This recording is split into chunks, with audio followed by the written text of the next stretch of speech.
রাত পোহালেই সরস্বতী পুজো। সরস্বতী পুজোতে উচ্চমুখর হয়ে ওঠে গোটা শহর। বিভিন্ন শিক্ষা প্রতিষ্ঠান সহ আরো বিভিন্ন জায়গায় ঘটা করে প্রত্যেক বছর অনুষ্ঠিত হয়ে থাকে সরস্বতী পুজো।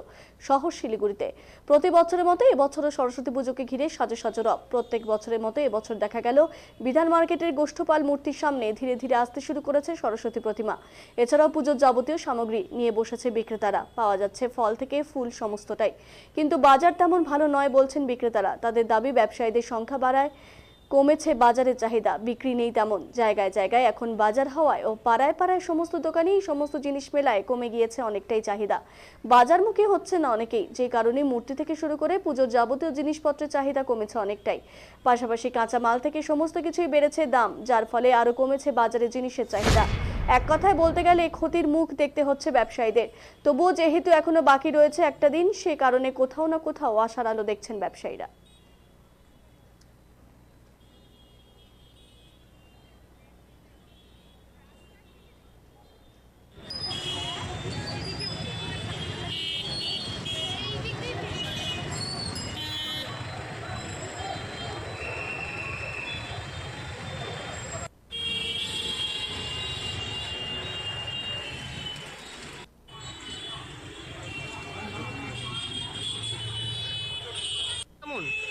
মূর্তি এখানে আমার কাছে 100 থেকে স্টার্ট আছে, 2200 অবধি আছে।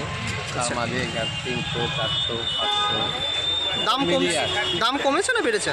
দাম তো কমেনি, বরঞ্চ বছর যায় তো 20-50 টাকা পিসে বেরিয়ে যায়।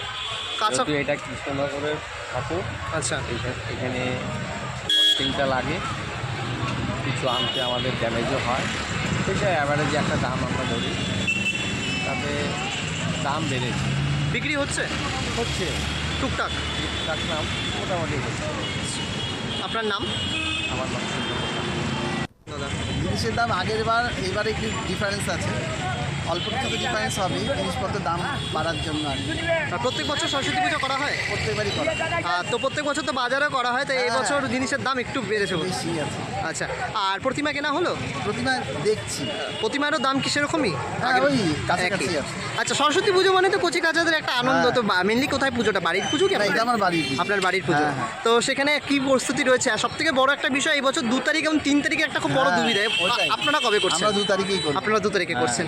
আর এই পুজোকে নিয়ে কতটা আনন্দ বাচ্চাদের মধ্যে? আনন্দ কি, আমরা তো এখন বৃদ্ধর দিকে, আমাদের তো আনন্দ কিছু নেই, আমাদের ওই বাচ্চাদের জন্যই আমাদের করা। আপনার নাম? আমার নাম তপন ঘোষ। কোথায় থাকে আপনারা? আমি পূর্বকান্দ পল্লী বাড়ি। ধন্যবাদ।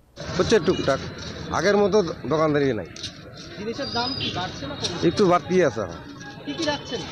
আমার কাছে ধুনুচি আছে, 4 মুখ প্রদীপ আছে, 1 মুখ প্রদীপ আছে, খাগের কলম আছে, দোয়াত আছে, কাঁচা কাঁচা কাঁচা হলুদ আছে। আগের কলমের দুয়ারটা তো মূলত সরস্বতী পুজোর দিনে সরস্বতী পুজো, হ্যাঁ। তো সেখানে দাঁড়িয়ে কেমন চাহিদা আছে? হচ্ছে টুকটাক বিক্রি হচ্ছে। কাঁচের যে দেখা যাচ্ছে না, এগুলো আগের দামই আছে। কোথা থেকে এই যে অনেকগুলো মাটির জিনিস দেখা যাচ্ছে, কোথা থেকে? এগুলো আমাদের মাটি ঘেরার আছে, পালপাড়ার আছে। আর এই সরস্বতী পুজোয় কাঁচা হলুদেরও কেমন চাহিদা বা সরগুলো দেখা যাচ্ছে? হচ্ছে লোক নিচ্ছে 10 টাকা 20 টাকার করে নিচ্ছে। আর প্রত্যেক বছর গত বছরের থেকে কি মনে হচ্ছে এবছর কেমন যাবে বাজার? মানে এখনো তো রাত বাকি আছে। বাজার বোঝা যাচ্ছে না, 2 দিন পুজো পড়েছে তো, বাজার কি হবে বলা যাচ্ছে না। আর এই যে এখন অনেক জায়গায় শোনা যাচ্ছে ছোট মূর্তির চাহিদা বাড়ছে, পুজো কমে যাচ্ছে, তো সেখানে দাঁড়িয়ে কি আগের মতো এরকম লাভ দেখতে পাচ্ছেন? এই কাঁচামালের জিনিসের দাম দেখে এমনি কি চারিদিকে মার্কেট এখন একটু বাজারটা একটু ওরকমই আছে। আপনার নাম পরিচয়? সুব্রত মালাকার। নাই না, কাস্টমার নাই। কেন, কি কারণ? কারণ কি, অনেক জায়গায় মার্কেট হয়ে গেছে না, এর জন্য জায়গায় জায়গায় পাড়া পাড়ায় মার্কেট হয়ে গেছে, এর জন্য কাস্টমার নাই। দোকানদার বাড়ার ফলে কি? দোকানদারও বাড়েছে, প্রচুর দোকান, পাড়ায় পাড়ায় দোকান হয়ে গেছে, যার জন্য বিক্রি বাট্টা আগের মতো নাই। কি রেখেছেন আপনি? আমি দেখি কেশর আলু, কুল, পেয়ারা, শশা, আঙ্গুর, আপেল, কমলা লেবু। দাম কেমন? দাম দেখি না তো, 30 টাকা পোয়া। সরস্বতী পুজো মানে কুল। কুল, হ্যাঁ কুল, এটা অরিজিনাল হচ্ছে এলাহাবাদের নারকেল কুল, হাইব্রিড না। কোথা থেকে আনছেন? এটা এলাহাবাদ, এলাহাবাদ থেকে আনছেন। এলাহাবাদ থেকে গাড়ি ভাড়া পয়সা ওঠায় না। কাঁচামালের দাম কেমন? ও প্রচন্ড দাম, ওখানে গদিতে অনেক দাম, গদিতে অনেক দাম, তো আপনাদের তো বেশি আর আমাদের বেশি দামে বিক্রি হচ্ছে না তো। কি হচ্ছে? কোথা লাভ? আর এখন বোঝা যাচ্ছে না, বোঝা হয় খাটনি বেকার হবে। খাটনি বেকার হবে, মানে খাটনি ক্ষতির দিকটা বেকার, বেশি মনে হচ্ছে। ক্ষতির দিকটা বেশি মনে হচ্ছে। হ্যাঁ, তো বিক্রি কাস্টমার নাই তো বেচবো কার কাছে? কাস্টমার থাকলে না বিক্রিটা হবে, পয়সাটা আসবে। কাস্টমারই না, ফাঁকা বসে আছি। আপনার নাম পরিচয়? আমার নাম মলিন সাহা।